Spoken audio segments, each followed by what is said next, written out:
grand dialogue. Sigeka Foba. Edouani wa Makaran. Le grand dialogue, l'émission de débat du studio Tamani sur votre radio. Chaîne Nibiru. Halud Mauni. Chaîne Nibiri. Sigeka Foba.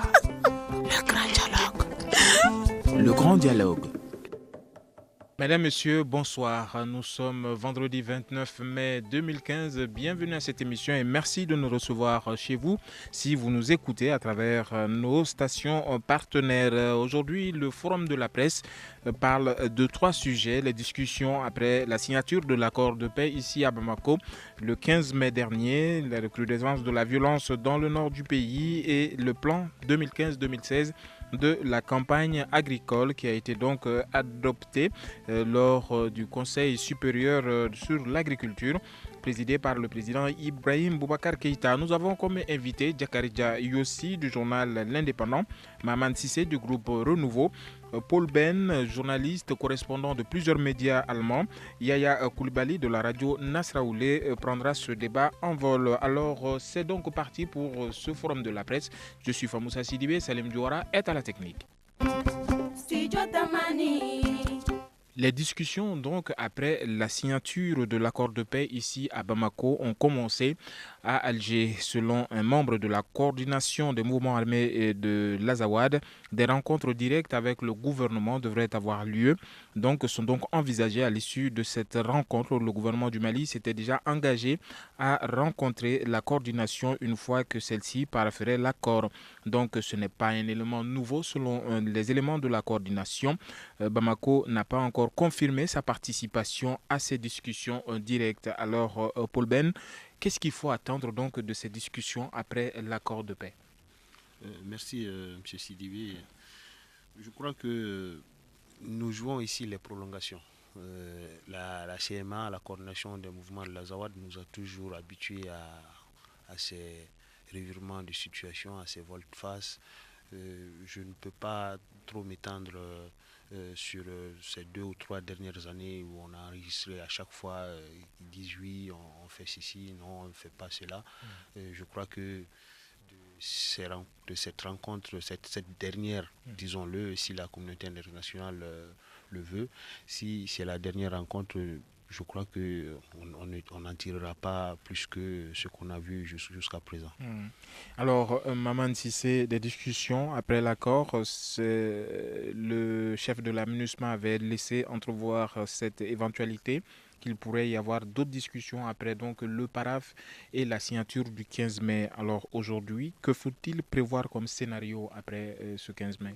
D'abord, moi je pense que, est-ce qu'on est dans des discussions ou dans des négociations? Je pense qu'il faut arrêter. Quelle est la différence? Voilà, il faut une clarification et je pense que c'est ce qui tarde à venir.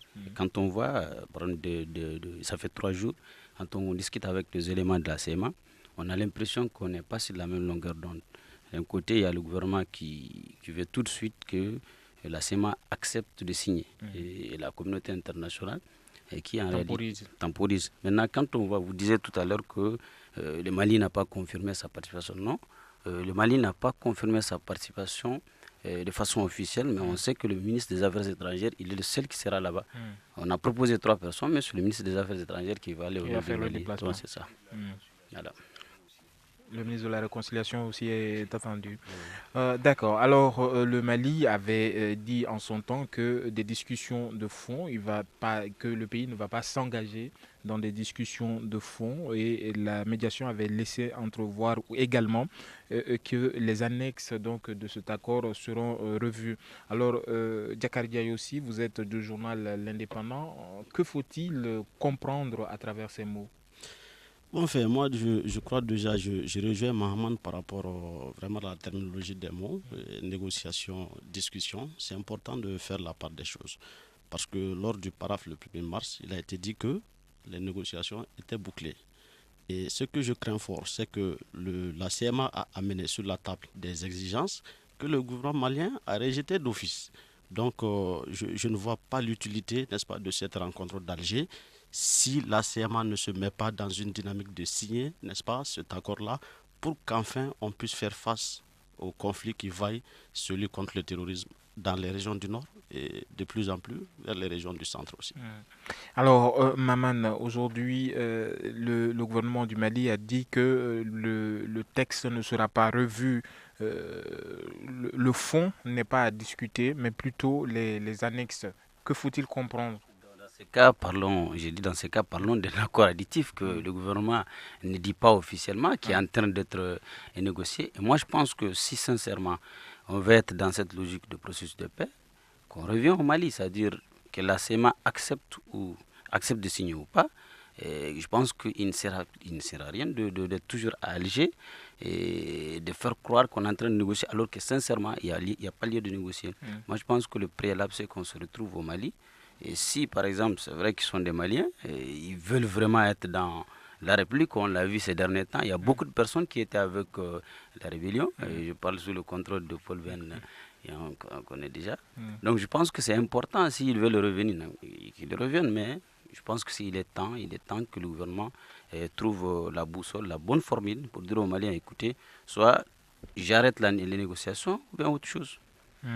Alors, on a vu lors de cette signature ici le 15 mai à Bamako, il y a une partie des groupes armés donc, qui ont quitté la coordination des mouvements armés de l'Azawad, notamment une partie de la coalition du peuple de l'Azawad.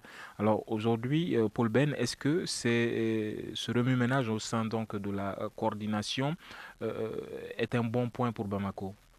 Bon, moi, je ne pourrais pas appeler ça remue-ménage, parce que vous savez, officiellement, on dit qu'il y a une dissidence au sein de la CMA. Les gens qui étaient là, moi, je connais certains. Le colonel Hassan Ahmedi, par exemple, qui a créé son mouvement après le clash qu'il y a eu entre les djihadistes et le MNLA à Gao, n'a pas signé. Il était là. Il était là dans la salle, mais il n'a pas signé. Le jeune homme qui a prononcé au nom d'un groupe qui a appelé la CMA à signer, ben lui, c'est un inconnu, on ne le connaît pas, mais tout reste à savoir. C'est-à-dire, moi, je veux que les gens comprennent quelque chose. Si la CMA décide de signer l'accord, la CMA a signé son arrêt de mort. Al-Rabas Akintala, Bilal Aga Sherif et tous les autres qui font partie de la CMA, s'ils signent, ils ne retournent plus à Kidal. Pourquoi? Il faut que les gens le comprennent. Parce que derrière tout ce qu'on voit, aujourd'hui, on n'a pas de problème avec les indépendantistes ou bien les gens qui crient Malino, Azawad, Malino, mais on a des problèmes avec les djihadistes. Ce sont les djihadistes qui financent. C'est eux qui mettent en écran le MNLA qui va combattre. C'est eux qui ont le financement, c'est eux qui ont les armes, c'est eux qui ont la puissance. Si la CMA signe, parce que moi j'ai eu des discussions avec certains entre donc guillemets... vous voulez dire que la branche politique donc, de la coordination dépend des groupes djihadistes? Bien sûr. Si la CMA signe, je le répète, elle a signé son arrêt, elle a signé ce qu'on appelle la fatwa. Les djihadistes avec qui j'ai eu à échanger m'ont demandé est-ce qu'eux ils sont maliens ou pas. Parce que ils disent que bon, vous les Maliens, vous nous avez dit que vous voulez discuter avec les Maliens par rapport aux problèmes que nous avons. Nous sommes Maliens ou nous ne sommes pas Maliens? Bon, la question elle est pertinente. On a dit qu'ils ont signé des accords avec les djihadistes, ils sont avec Al-Qaïda, avec Boko Haram et ainsi de suite. Mais ce sont des Maliens. Ils ont posé la question, moi je ne peux pas la répondre, mais c'est pour vous dire que si les gens signent à Bamako, ils ne vont plus retourner à Kidal. Et moi je l'ai dit à l'amusement, à certaines personnes de l'amusement avec qui j'ai échangé, j'ai dit essayez d'assurer la sécurité de ces gens que vous demandez de signer. S'ils signent, assurer leur sécurité, assurer la sécurité de leur famille, ils vont signer, il n'y aura pas de problème. Au fait, c'est tout ce problème, tout le tralala qu'il y a autour de ces 8 points qu'ils veulent rajouter, ils veulent faire ceci. Les idées indépendantistes, là, ça c'est fini ça. moi, je parle en connaissance de cause. J'ai quitté le terrain il n'y a pas longtemps. D'accord. Alors, nous allons donc parler des violences qui secouent donc le nord du pays, près de 2 semaines après donc la signature de l'accord de paix et de réconciliation entre le gouvernement et ces groupes armés dont nous parlons. La situation reste donc fragile de façon générale dans le pays. Si on en croit donc à cette dernière attaque contre la MINUSMA ici même dans la capitale. Alors comment est-ce qu'on peut sortir donc de ce gouffre, Diakardia aussi du journal L'Indépendant? Alors c'est vrai que depuis le paraphore de cet accord-là, on assiste à une recrudescence des violences, principalement dans les régions du Nord. Moi je me dis que c'est bien dommage, c'est peut-être le lieu de revoir le mandat de la MINUSMA. On a dit qu'en juin, le mandat va être renouvelé. Moi, je me dis que tout en le renouvelant, il sera bien de le modifier.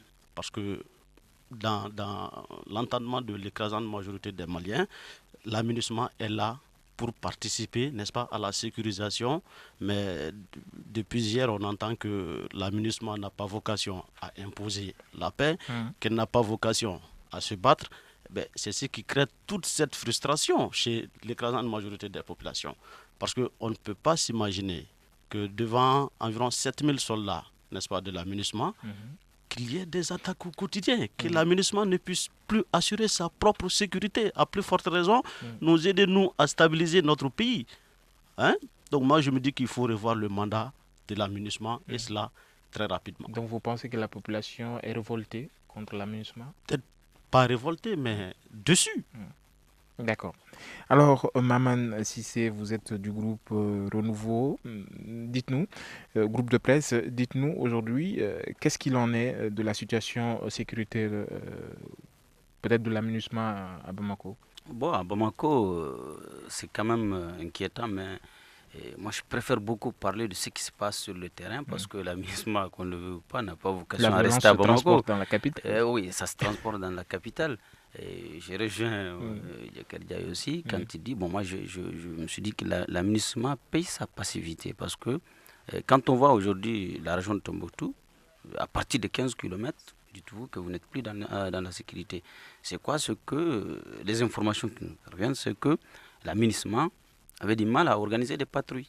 Et on sait déjà, à quelques kilomètres de la ville de Tombouctou, on a les MAA, composés de grands trafiquants de drogue et autres. C'est quand même inquiétant. Ce qui se passe même autour de Tombouctou, des djihadistes qui se filment.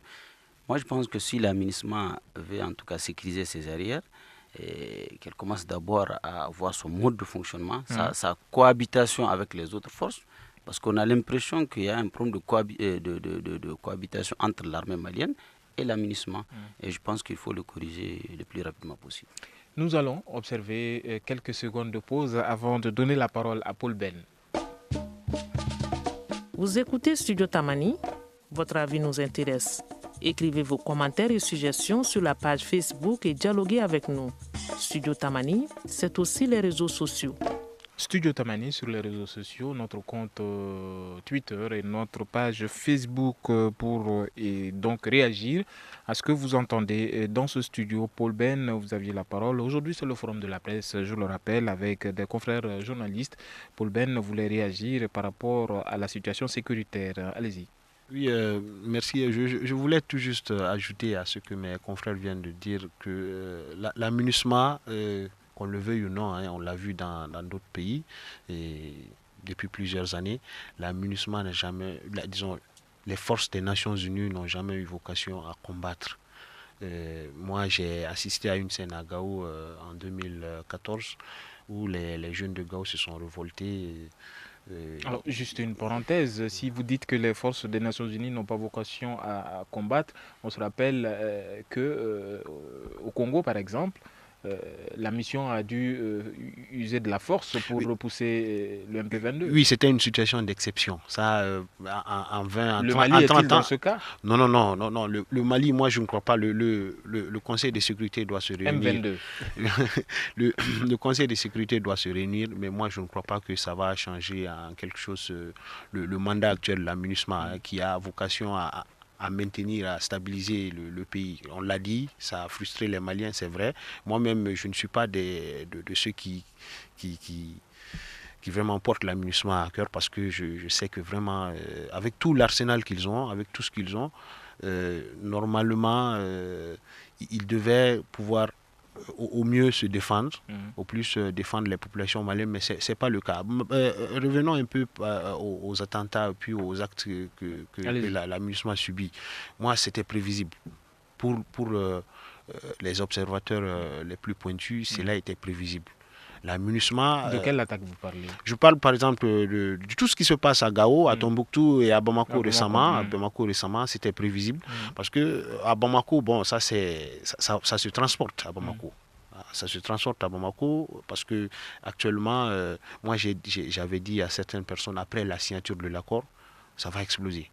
Ça va exploser parce que les groupes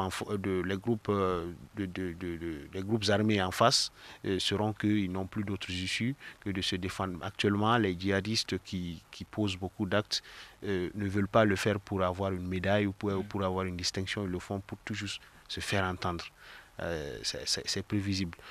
La MINUSMA doit essayer de revoir son mandat. Essayer parce que vous savez, la MINUSMA, quand elle vient, disons les forces des Nations Unies, quand elles viennent dans un pays, elles viennent avec un programme standardisé qu'elle applique dans tous les pays. Or, au Mali, c'est pas le cas.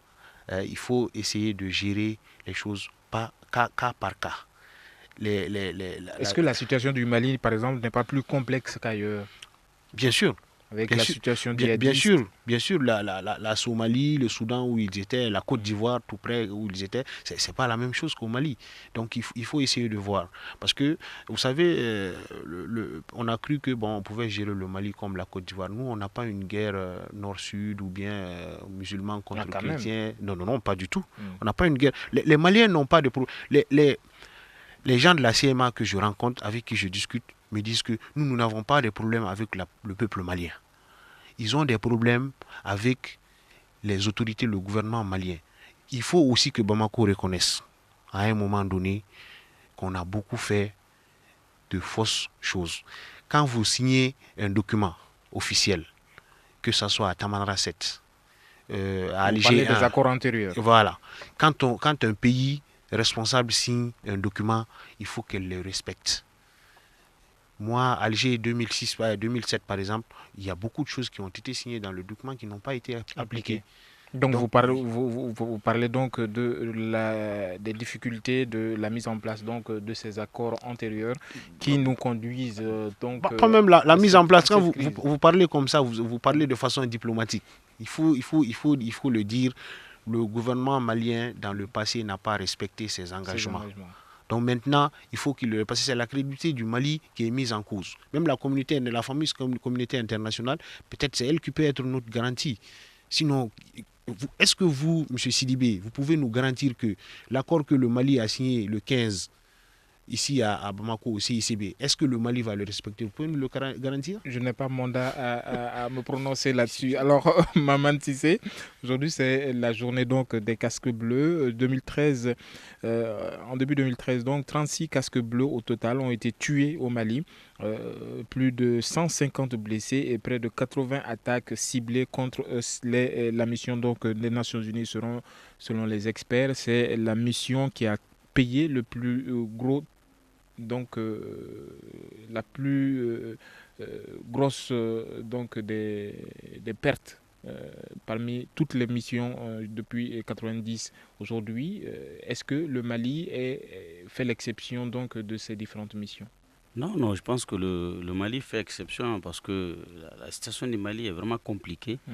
Et comme l'a dit mon prédécesseur, c'est-à-dire on n'est pas en face de forces visibles. Quand on voit la situation sur le terrain, on ne sait pas qui est djihadiste, qui est en tout cas indépendantiste ou autre. Parce que quand on se retrouve, par exemple, au niveau de la DHEA, on a l'impression que c'est des djihadistes convertis en maliens façon, je ne sais pas. Maintenant, difficile de faire le tri. Difficile de faire le tri. Donc, ça part de ce niveau, c'est-à-dire la mission de la MINUSMA devient difficile. Et en dehors de ça, le fait que la MINUSMA a une mission déstabilisation, ça lui crée des problèmes. Je pense que c'est important à ce niveau que l'État malien, à partir du mois de juin, et la MINUSMA, les Nations Unies, arrive à déterminer au moins la véritable mission de la MINUSMA. Est-ce que ça va continuer à stabiliser le pays pour enregistrer des morts, ou bien on passe par autre chose comme on l'a vu ailleurs. Donc depuis le début de la crise, 36 casques bleus tués, le plus lourd tribut donc payé par les casques bleus. Depuis la guerre en Somalie, Diakardia Yossi, quelle appréciation faites-vous donc de cette annonce? Bon, je reconnais que le bilan il est assez lourd. Mais quelque part, je rappelle un passage de mon confrère Mahaman, la MINUSMA paye pour sa passivité. Hein? C'est ce qui explique ce nombre élevé. Mais moi, je me dis que dans tout ça, il faut revoir carrément le mode de fonctionnement, le mode opératoire, n'est-ce pas, des éléments de la MINUSMA. Parce que sûrement que nous ne sommes pas des experts militaires, mais moi, j'ai du mal à comprendre. Vraiment, dans un pays, c'est vrai que le Mali est assez vaste, mais dans un pays où il y a 7000 soldats, pour stabiliser, il faut d'abord que la paix règne. Sans paix, on ne peut pas stabiliser. Donc c'est tout ça qui m'amène vraiment à demander un changement, n'est-ce pas, du mandat. Parce que tant que les forces de l'ONU n'ont pas mandat à se battre contre toutes les forces du mal, elles vont continuer à payer les lourds tributs. Et ça va continuer malheureusement. Alors, je voudrais tout juste ajuster. Paul Ben. Vous avez remarqué deux incidents majeurs qui ont défrayé la chronique. Ça, c'était d'abord la marche de Gao, où il y a eu des morts. La bavure. Et vous dites bavure, écoutez, quand vous êtes attaqué, il y a la légitime défense. Hein. Le jour d'avant, les jeunes de Gao avaient attaqué le camp le plus fourni à Gao. Le camp le plus fourni, c'était celui des Chinois, qu'ils ont détruit. Le camp où il y a eu ce que vous appelez bavure, c'est celui qui est en face de l'hôpital. Ce n'est pas un camp costaud. Le camp le plus costaud, c'était celui des Chinois. Mais quand on détruit le camp le plus costaud, le lendemain, les gens reviennent, écoutez, vous vous défendez comme vous pouvez. Ça, c'était le premier incident. Le second incident, ça, c'était dans le Tilemsi, où un hélicoptère de la MINUSMA a envoyé des roquettes à des trafiquants de drogue, à des djihadistes qui passaient par là. Et on a crié au scandale.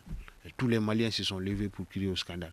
Mais écoutez, même si moi je suis MINUSMA dans ce cas-là, je vais me ressaisir. Donc il faudrait que le Mali, les Nations Unies essayent de s'asseoir pour dire que maintenant on est en face d'un problème qui est spécial et nous devons chercher une solution spéciale à ce problème. D'accord. Alors, depuis donc la recrudescence de ces violences dans le nord du pays, cela a fait une vague d'abord de 500 réfugiés dans les pays voisins. Ensuite, beaucoup de déplacés.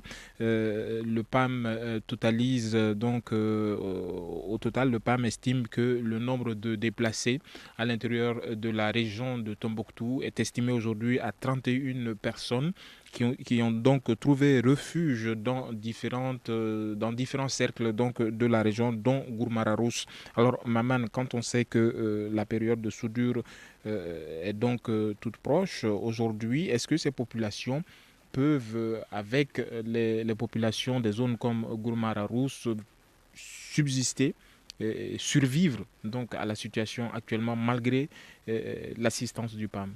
Ça va m'étonner parce que qui connaît Gourmara-Rousse, il y a une zone qu'on appelle le lac Gourou qui permet de cultiver du mil. Et le riz flottant.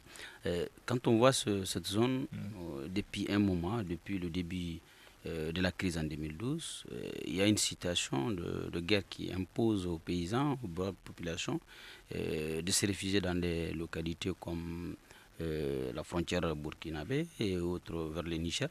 Donc c'est difficile et plus grave, ce qu'on ne dit pas, Gourmara-Rousse a la particularité d'être une zone où on a l'impression qu'on n'est pas au Mali.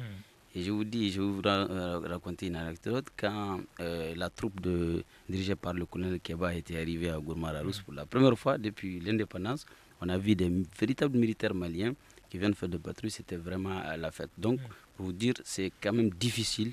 Quand on voit très enclavé. Quand on voit même la position du cercle de Gourmara-Rousse dans la région de Tombouctou, on a l'impression qu'on est dans une localité qui est isolée. Et quand on rajoute ce qui se passe actuellement, je vais vous dire, Autre chose, c'est que Gourmararous, c'est pas loin de Bambara Mouré. C'est très grave. Il est difficile aujourd'hui pour un chef de famille de passer la nuit dans sa maison parce que la piscose est là. Donc je pense que c'est important. Vous dites que le bilan que vous avez communiqué par rapport au PAM, je crois qu'il y a un autre bilan qui est plus lourd et qui fait froid au dos. Et je pense que c'est aux autorités maliennes, et d'abord au président de la République, de comprendre que la situation n'est plus à ces discours continus. Il y a une situation, sur le terrain. Il faut agir sur le terrain parce que je vais vous donner un autre exemple. C'est qu'aujourd'hui, dans la ville de Tombouctou, parce que c'est là où est concentré, et sont concentrées les différentes forces, quand Barkhane, l'armée malienne, le force indienne.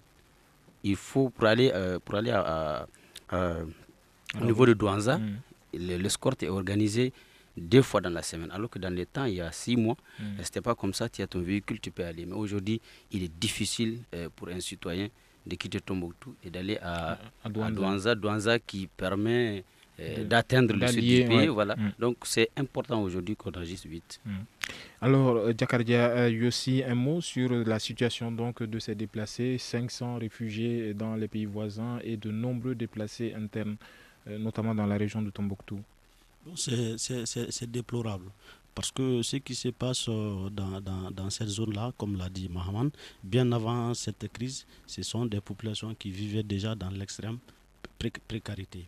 Et aujourd'hui, sans compter que les maigres ressources, n'est-ce pas, dont ces populations-là disposent, que ce soit à travers le PAM ou à travers cette population elle-même, sont régulièrement, je ne sais pas, volées ou rasées par ces djihadistes qui viennent. Chaque fois qu'ils entendent qu'il y a un don, ou en tout cas un truc de ce genre, ils organisent des razzias et ils viennent et ils enlèvent ça. Puis tout. Voilà, donc il est extrêmement important pour les autorités maliennes de prendre cet aspect en compte. Alors, quelle doit être la responsabilité des autorités maliennes, Paul Ben? Oui, moi j'espère que le commissaire à la sécurité, le ministre commissaire à la sécurité alimentaire, le ministre du développement rural nous écoute en ce moment, le président de la République, le Premier ministre et son gouvernement. Je crois qu'ils nous écoutent et je sais que dans le passé, malgré tout ce qui s'est passé... Vous êtes dans le secret de Dieu, hein? Non, pas du tout. Dans le passé, non, je sais parce que j'ai effectué plusieurs missions. Alors, bonjour, monsieur le président. Le commissariat à la sécurité alimentaire, non, pas du tout. Je suis plutôt quelqu'un qui s'informe beaucoup. Dans le passé, on a mis en place avec... vous savez, il y a le système d'alerte précoce qui, chaque année, fait un bilan de tout ce qu'il y a comme crise alimentaire, crise économique dans tout le Mali. Et le rapport de cette année est déjà sorti et j'espère qu'ils vont mettre les mesures en place pour essayer de soulager ces populations qui sont à l'intérieur un peu éparpillées au Mali. Maintenant, celles qui sont dans les pays voisins, nous avons nos représentants qui sont là-bas, qui pourront aussi mettre la main à la pâte pour essayer vraiment de venir en aide à ces populations parce que vraiment elles ont beaucoup souffert. Moi j'étais une fois dans le camp de Mbera en Mauritanie. J'ai vu que vraiment c'est la misère. C'est très difficile de vivre loin de chez soi et surtout de quémander souvent pour pouvoir survivre.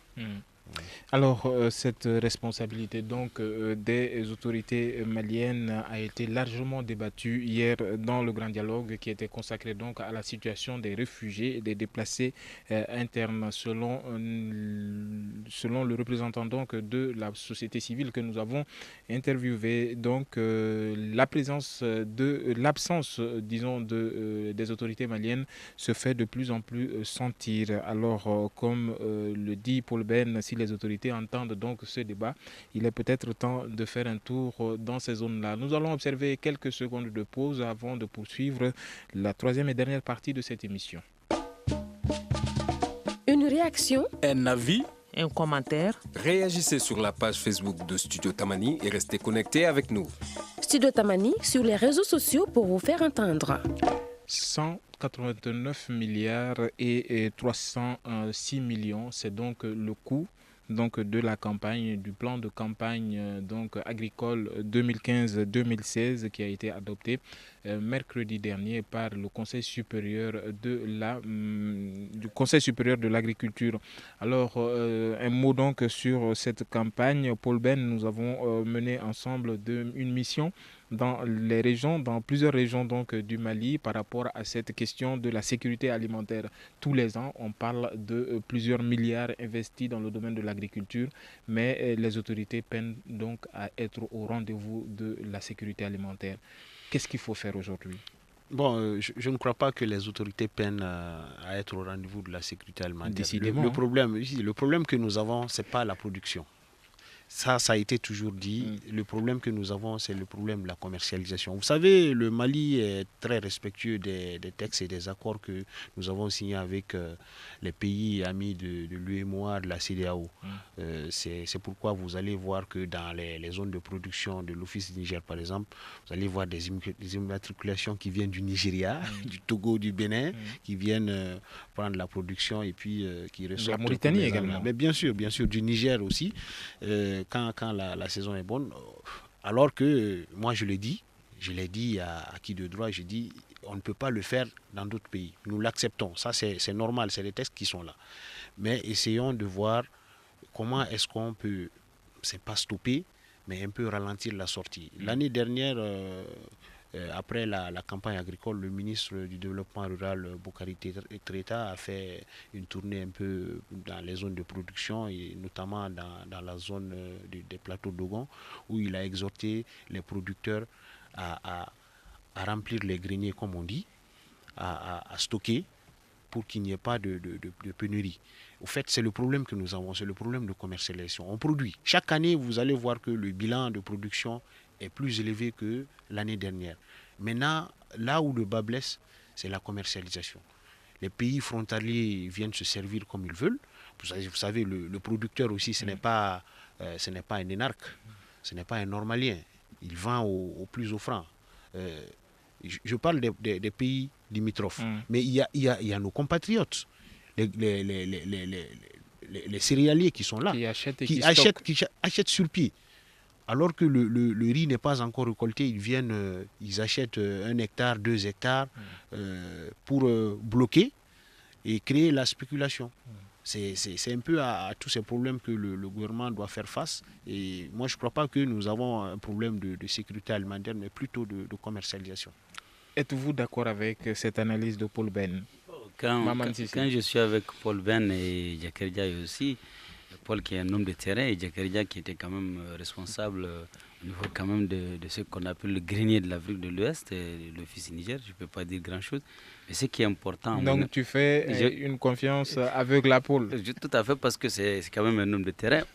Ce qui est important pour moi, je vois la situation à un certain niveau. Au niveau quand même de la subvention des engrais et autres. Là. Moi j'ai l'impression que pendant toutes ces années, on continue à subventionner. Je me rappelle quand tu étais au pouvoir, c'est vrai que l'engrais c'était 12 000 et quelques. Maintenant c'est à 11 000. Est-ce que 11 000, on voit l'impact, le paysan de Nyonsonbougou et autres, là, est-ce qu'ils voient l'impact? Et je m'interroge et moi j'ai l'impression qu'il y a un langage politique derrière tout ce qu'on est en train de faire. Et vu tout le tantam qui a accompagné cette année, la journée des paysans... Il ne faut pas ajouter le lit. La journée des paysans, j'ai l'impression qu'il y a quelque chose qu'on veut nous cacher. Peut-être c'est l'affaire de l'engrais frélaté qui aujourd'hui fait grand bruit. Et le président de la République il a averti, mais est-ce qu'il va aller au-delà des menaces? Moi, c'est ce qui m'inquiète, mais la production. Et il y a un autre aspect, c'est qu'on a parlé de programme pilote, mais qu'en est-il des périmètres qui pillent le pays? On a l'impression qu'on n'a pas fait le bilan de ce périmètre. Quand on voit le Pédric de Kati et autres, de Kita, le Padi de Yelimane, le projet Fagibin, c'est des projets qui dorment en réalité. Et alors, le continuer à nous faire affecté par la crise. Oui, la crise c'est un prétexte. Avant la crise, qu'est-ce qui a été investi? Et le Fagwin, c'est pas de subvention, c'est quand même des aménagements. Est-ce que les aménagements ont été réalisés? Et je doute fort et je pense qu'il est important aujourd'hui qu'on nous fasse le bilan. Avant que Djakardia... Non, Paul Djakardia va intervenir. Paul a beaucoup parlé. Moi, je pense qu'au Mali, la production elle a été toujours excédentaire depuis quelques années, heureusement. Mais qu'est-ce qui se passe? Le gouvernement, n'est-ce pas, chaque année subventionne l'engrais pour les paysans à hauteur de plusieurs milliards. Et moi, je suis convaincu que depuis 5 voire une dizaine d'années maintenant, nous sommes en train de subventionner pour les autres pays. Nous sommes en train de produire pour les autres pays. Parce que qu'est-ce qui se passe? C'est vrai que Paul l'a dit à un moment donné, nous avons signé des accords qui ne nous permettent pas de fermer nos frontières. Mais quand c'est une question de sécurité alimentaire, je pense qu'il est temps. Il faut prendre des mesures drastiques. Il faut revoir les mécanismes parce que nous sommes en train de produire.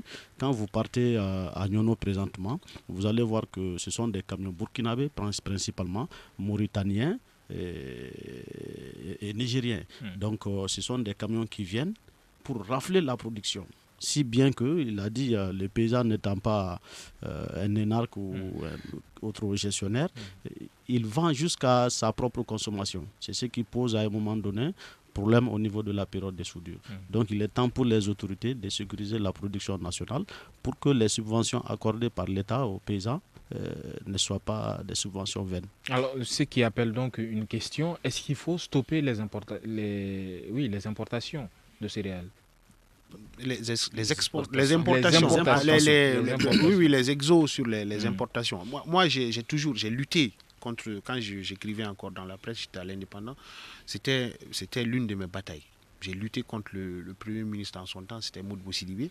J'ai fait des articles jusqu'à ce qu'on a arrêté les subventions, disons les exos. Parce que chaque fois, la production est excédentaire, comme Yossi l'a dit. Et chaque fois, on a des exos. Et les exos, ça sert à quoi? Acheter des pièces de rechange au lieu d'importer du riz. On importe du riz, pourquoi? On produit assez. Et on donne des exos à du riz de qualité. Ah ben bien sûr, et on donne des exos à des céréaliers qui vont acheter autre marchandises en Chine. Moi, je suis contre. Je voulais dire un petit mot par rapport aux engrais. Ce n'est pas, je suis vraiment, le politique malien, je suis vraiment quelqu'un qui ne le gobe pas, hein, ça je veux le dire, mais sur ce point des engrais, l'année dernière, quand le président de la République a décidé de ramener le prix à 11 000 francs le sac de 50 kilos, les techniciens qui sont chargés de mettre en œuvre cette mesure à partir du ministre du Développement rural ont veillé sur le prix et l'achat des engrais comme du lait sur du feu. Il y a des gens qui ont été arrêtés, qui ont été emprisonnés. Il y a des affaires qui sont pendantes au niveau de la justice pour cela. Donc ce n'est pas un discours politique, même si le discours politique, je le sais. Et par rapport à l'opération pilote qui a été annoncée par le président de la République, vous savez, le Conseil supérieur de l'agriculture, il est basé sur quoi? Il est basé sur des calculs des techniciens. C'est les techniciens, le président de la République, c'est un politique, ce n'est pas un technicien. Il y a toute une machine technique qui est derrière, qui prépare. Il y a d'abord le comité de l'agriculture qui est présidé par le Premier ministre qui se tient avant le Conseil supérieur. Donc c'est toute une batterie de calculs techniques et sans oublier que nous avons les bailleurs de fonds qui sont là, parce que quand on donne les chiffres que la campagne agricole va coûter combien de milliards, 189 milliards, ce n'est pas seulement les ressources du Mali, ça ne peut pas, il y a les bailleurs de fonds qui sont là, qui sont prêts à financer. Alors aujourd'hui, ce programme pilote vient trouver déjà des programmes déjà en place, Djakardia Yossi, notamment d'usines de construction ou bien d'assemblage donc de tracteurs. Est-ce que vous pensez qu'il faille mettre un autre programme pilote en place? Bon, moi je pense qu'on aurait pu renforcer l'existant. Mais le problème de ces tracteurs aussi, au-delà du discours qu'on tient, les tracteurs de façon générale ne sont pas donnés à ceux qui en ont le plus besoin généralement. Ça pose des problèmes. Donc moi je pense que le programme il est bon, cette fois-ci maintenant, il faut mettre l'accent sur les choix des bénéficiaires. Parce que dans la plupart des cas, les paysans, les producteurs, ils n'ont pas les moyens de s'approprier. Parce qu'il faut passer par la banque, il faut se faire garantir. Beaucoup de ces paysans n'ont pas ces moyens, si bien que les tracteurs prennent généralement d'autres chemins. Et c'est bien dommage. Oui, on a vu, hein, on a donné des tracteurs au Kidalois. Voilà. Alors, Maman, un domaine dans lequel vous allez peut-être vous sentir plus à l'aise, c'est donc l'accès à la terre. Les paysans donc, des régions donc, de la zone de l'Office du Niger peinent beaucoup dans ce domaine. Est-ce que vous pensez que ce genre d'espace, comme le Conseil supérieur de l'agriculture, doivent être aussi des moments de réflexion par rapport à l'accès à la terre? Oui, tout à fait, mais j'aurais aimé que désormais le Conseil supérieur de l'agriculture se passe à Nyono, à Nyosobougou, parce que j'aime bien ce village, et ou ailleurs où il y a les pratiquement tous les ans, c'est au palais de la présidence. Au palais de la présidence avec un beau menu et puis tout le reste. Moi, j'ai l'impression que, sincèrement, j'ai l'impression que ça a été le talon d'Achille de tous les régimes. Et on parle beaucoup par rapport à l'agriculture, mais on n'est pas en train de travailler parce qu'on a de la terre, on a des terres arabes, on a de l'espace, on a l'eau, et je pense que rien ne nous empêche d'atteindre l'autosuffisance alimentaire. Mais moi, je pense que le Conseil supérieur de l'agriculture que j'ai vu cette année, j'ai l'impression qu'il y a quelque chose qu'on veut nous faire gommer, et peut-être c'est la famine qui est en train de se faire signaler dans certaines zones. Je ne sais pas. En tout cas, ça, c'est mon discours. C'est le discours d'un observateur non averti. Mais j'ai l'impression qu'il y a quelque chose qui se trame. Ou bien, je ne sais pas, les 1000 tracteurs, j'aimerais bien savoir sur quels critères on va donner les tracteurs, comme l'a dit Djakaridja aussi. Si ça ne va pas être comme les logements sociaux. Ça va être comme les logements sociaux, parce qu'il y a quand même des acquis qu'il ne faut jamais briser. Peut-être, je ne sais pas, peut-être je vais faire un petit raccourci. C'est une façon de récompenser les gens qui vont s'investir dans les élections communales à venir, parce que c'est l'enjeu majeur pour ce régime et pour les gens. Et déjà, il y a une spéculation au niveau de l'Office du Niger qui commence. Et il y a même des partis de la majorité présidentielle qui commencent à se sentir lésés quand on voit le parti de Oumar Mariko. À l'Office du Niger, il y a des jeunes à qui on a promis de belles choses. Et à l'Office du Niger, aujourd'hui, quand tu as un chat, quand même, c'est important. Alors, nous allons parler donc des logements sociaux, puisqu'on y est. La fin, donc, la date limite, c'est donc la fin de ce mois, donc dans quelques heures.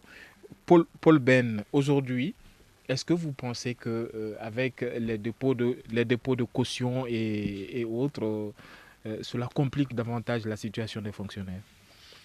Oui, bon, écoutez, les logements sociaux, c'est une terminologie que moi, je n'ai jamais acceptée, hein, logements sociaux. Comment doit-on déterminer? Logements sociaux, c'est quoi? C'est le social. Si on veut vraiment gérer le social au Mali, ce n'est pas en construisant, excusez-moi, des poulaillers et en demandant aux gens de payer sur. Alors, les F3, les F4, les F5, ça existe un peu partout dans le monde. Oui, F5, F4, ce n'est pas donné à tout le monde. Hein. Si vous avez... en quoi le programme de cette année est-il différent des autres? La caution? Moi, je crois que oui, la caution. Mais dans la gestion, au fait, moi, mon problème, c'est quoi? C'est l'attribution des logements sociaux. Quand on dit que quelqu'un a droit à un logement social, il faut vraiment que les critères soient des critères sociaux. On ne va pas vous demander de payer 2 millions. Payer 2 millions. Mais 2 millions, mais quel est le fonctionnaire moyen qui a ou bien un RMiste qui va se souffrir ce luxe? Moi, je n'ai jamais... C'est un luxe? C'est un luxe. Merci beaucoup. C'est donc la fin de ce forum de la presse. Voilà le dernier volet qui a donc fait sortir Paul Ben de Ségon. Merci à vous de l'avoir suivi. Les invités, Paul Ben, donc correspondant de plusieurs médias allemands, Djakaridja Yossi du journal L'Indépendant, Maman Sissé du groupe Renouveau. Je suis Famoussa Sidibé, Ousmane Diadje Touré et Juliette Koulibaly ont réalisé cette émission. Salim Douara est à la technique, Nouhoum Diré est à la régie vidéo. Nous vous disons bon week-end, bonsoir et à très bientôt pour un autre débat.